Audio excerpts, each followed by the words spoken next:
good, family? What's good, twin? How y'all boys feeling, man?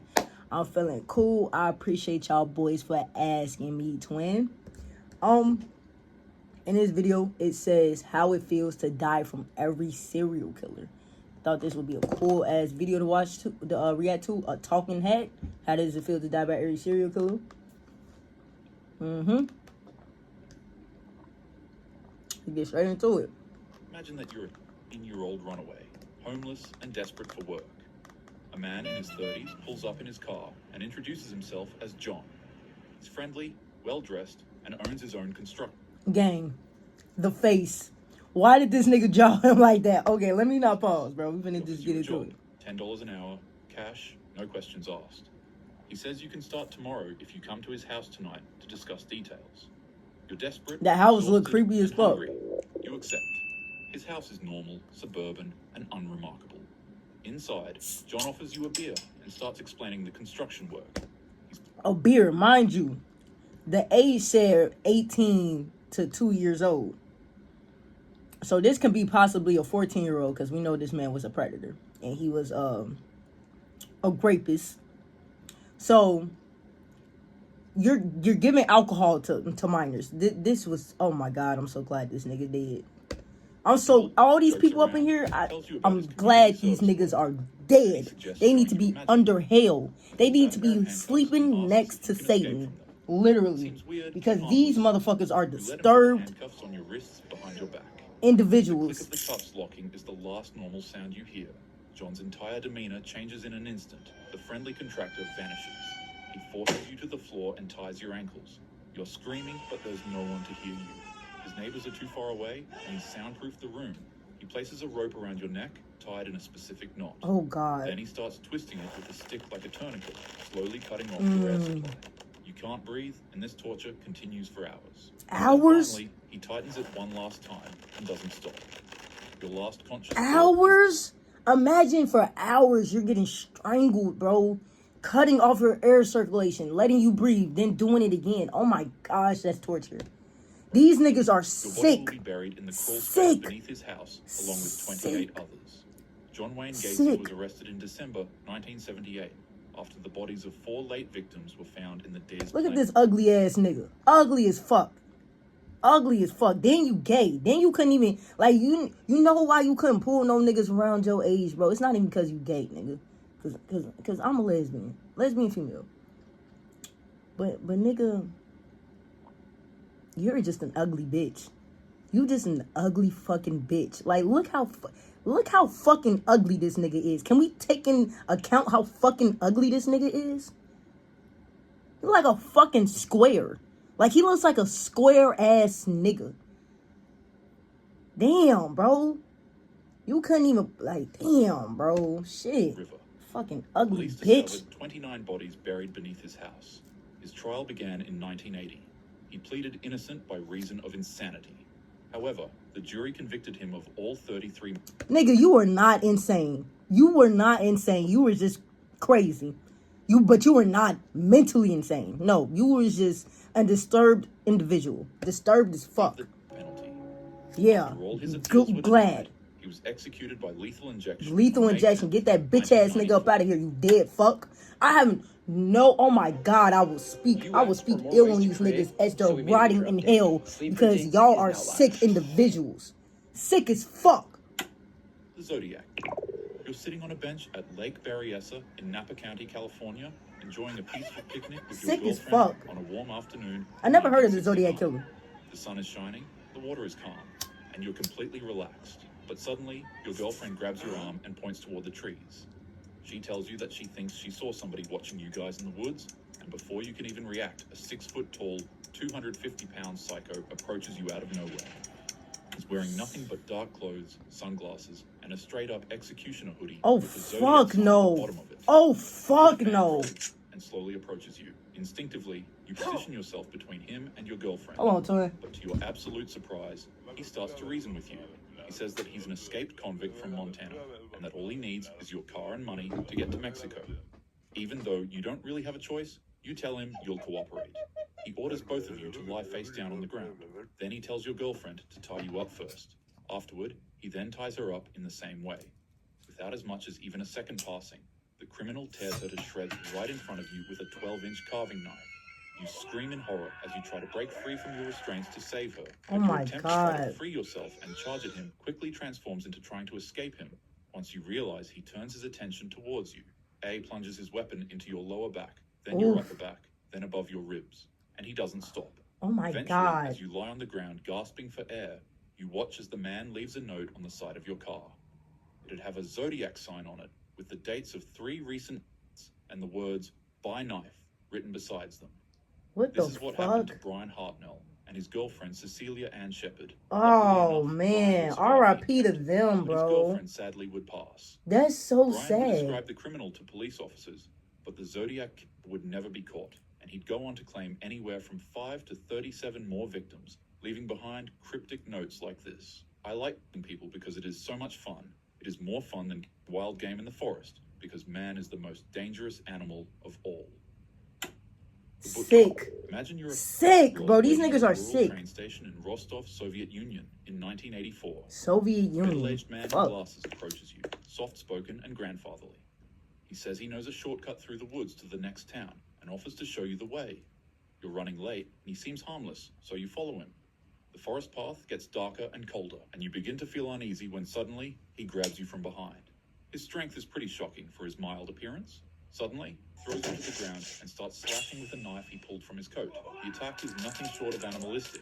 The butcher's Oh my hands, God. chest, mouth, skull, eyes, and face. Gang, the reference Scream. with the anime is You insane. only faint, rattling breaths. The attack lasts only minutes, but feels like hours. As you're losing consciousness from blood loss, you see him doing something unspeakable with the knife to your body. Your last sensation is the indescribable horror of understanding what's happening, but being too weak to stop it. Andre Chikatilo murdered at least 50 people between 1978. This is this man? Wow. Wow. Wow, bro. And I would think that maybe like, you know, boys that are growing up and they're getting their, you know, their strength, like as they're going through puberty, the testosterone is hitting and it's now pumping as your natural hormone. I would think the like, you know, because teenage boys are fucking strong as shit. Strong as shit. So I would think like a teenage boy could, but you know what? If you're if you're walking and you're thinking this is just like a regular guy and he sneaks you from behind, you actually can't do nothing. But I'm saying like man to man, a 16-year-old boy, I feel like could take this old dude unless he kept himself fit. Now, if he kept himself fit, nah, bro, he still might got you. But man, like, bro, when boys start going through puberty and that testosterone is like at peak hitting, oh shit, bro.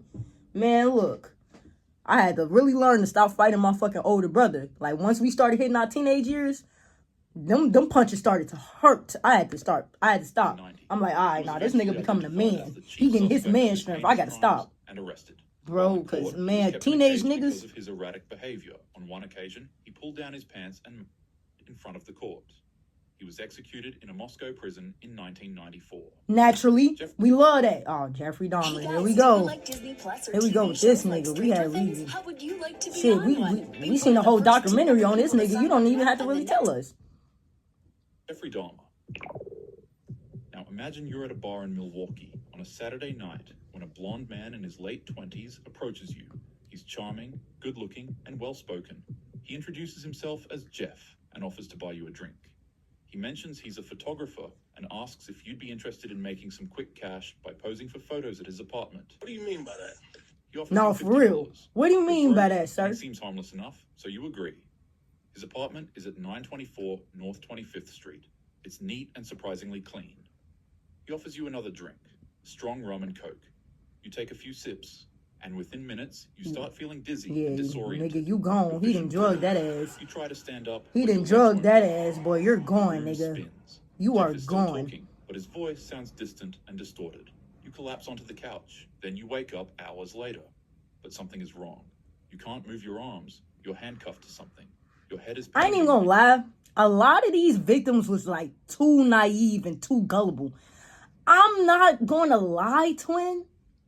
If a motherfucker came up to me in the bar and was like, hey, you look good, let me take some pictures of you, I'd be like, And then to say in your apartment, you don't even got a studio that we could take pictures at? In your apartment? Nah, I'm not going. I'm just not going. I'm just like, me personally, I'm not going for none of that. I'm not that naive. I'm not that gullible to be that trust. Like, people are crazy out here. You can't just be trusting everybody, Tony. Like, you have to know that people have ill intentions, especially when they not your family, bro. Especially they not your blood, and blood be changing on you. So if your blood can change on you, why you out here trusting every random nigga off the street? I ain't even gonna lie, twin. A lot of these victims was just like too trusting. Now the Zodiac killer, like this was sad. They was just like living life, and they got brutally attacked. But all of these other niggas was like, all these other victims was, I feel like, a little too trusting with these random people that y'all don't know. I am not finna just go with any random motherfucker that be like, I'll give you a, like, if I'm stuck at the bus stop and then a random motherfucker say, I'll give you a ride. Ain't nobody that good of a Samaritan. Why you want to give me a ride out of everybody? What the fuck you want to, like, I'm not that naive. I'm not that gullible. I ain't that trusting. I'm gonna be like, nah, I'm cool. My OG actually, she's 5 minutes away. I'm good. Thank you though. Like, no, I'm fine. I'm actually fine. Like, no. Too trusting. Too trusting, bro. Jeff is standing over Too fucking trusting. I won't even lie. Completely changed. The friendly photographer is gone. What remains is cold, empty, and calculated. He doesn't yell or threaten. He just tells you calmly what's going to happen. He's going to strangle you until you pass out. And then his freaky ass is going to take advantage of your unconscious body. If you wake up, he'll do it again. But eventually, you'll stop waking up. This man was fucking sick. Thoughts are of panic and confusion as his hands wrap around your throat. Mind you, you're incoherent. Mind you, you're already drugged like a bitch. Then he's strangling you to, oh my God, bro. These motherfuckers was sick. They were sick. Final time. In the same manner, Jeffrey Dahmer, 17 young men and boys between 1978 and 1991. That's insane. He was arrested in July 1991 after one victim escaped. Harold Shipman. Imagine you're living your bonus years alone in Hyde, Greater Manchester. Okay. You've been feeling tired lately and short of breath. You call your family doctor, Dr. Harold Shipman, a respected general practitioner. Oh my God, then this nigga was a doctor? 20 years. He makes house calls, which is rare these days, and he's always been so kind and attentive. He arrives at your home within an hour, black medical bag in hand. He takes your blood pressure, listens to your heart, and asks about your symptoms. He tells you it's likely just a circulation issue, nothing to worry about, but he'd like to give you an injection that will help. You trust him completely. This nigga was killing people by acting like a doctor and injecting them. You barely feel the needle go into your Wow. That's Within crazy. seconds, a warm sensation spreads through your body. You feel relaxed, peaceful, almost euphoric. Dr. Shipman is asking you questions, but his voice is getting farther away. You're so tired suddenly. Your eyelids are impossibly heavy. You try to respond, but the words won't come. Your breathing slows, your vision narrows to a pinpoint of light, then disappears entirely. You turn in your armchair, peacefully, never knowing your trusted doctor just you with a lethal injection of diamorphine. Wow. Harold Shipman was convicted of 15 patients in 2000. Wow. Believe he killed between 215 and 250 people over his career. Wow. On May 15th, 2004, he hit himself in his cell at Wakefield Prison. I ain't even gonna lie. If I was to go to jail, I ain't even gonna lie. I'm knocking myself out. If I go to jail for more than, make you pay more fines and fees. hold on, y'all. We gotta shut because I can't even skip this. If I go to jail for more than 1 year, I ain't even gonna lie. That's why I can never do a crime. Me committing a crime, nah. If it's not a little misdemeanor, I'm not committing no felony crimes because I'm not built for jail. Jail is not meant for me. Jail is not meant for me. I know that, and I would never. A man named Albert Fish suffered horrific as a child at an orphanage, where he was regularly beaten, and as a result, he exhibited troubling behaviors that would escalate over the years of his life. Fish would lure with promises of work, candy, or both. And in 1928, while pretending to be a wealthy man visiting a family's house to hire their son for work, Albert would convince the parents of named Grace to let him take her to a birthday party. He didn't spontaneously do this, however. He was only able to take them after building trust and warmth with the family. And as you could guess, there was no party. He took her to an abandoned house, strangled her, dismembered her body, cooked her, and ate her. 6 years later. What? Cooked in. Oh my God. Cannibalism? What the fuck? Albert would send the family a letter saying this: "On Sunday, June 3rd, 1928, I called on you and brought you pot cheese with strawberries. We had lunch. Then Grace sat in my lap and gave me a kiss on my cheek. It was at this point that I made up my mind to eat her." The rest of the letter is disgusting. He sent that to the repulsive, and family? detailed. After reading it, Grace's traumatized parents were able to use it as evidence for officials to track and capture Albert. And after he was arrested, medical Wow. examinations revealed that Albert had inserted over 29 needles into his pelvic region and area. X-rays showed them embedded deep in his body, many having been there for years. He had hammered them into himself as punishment and as a twisted form of gratification.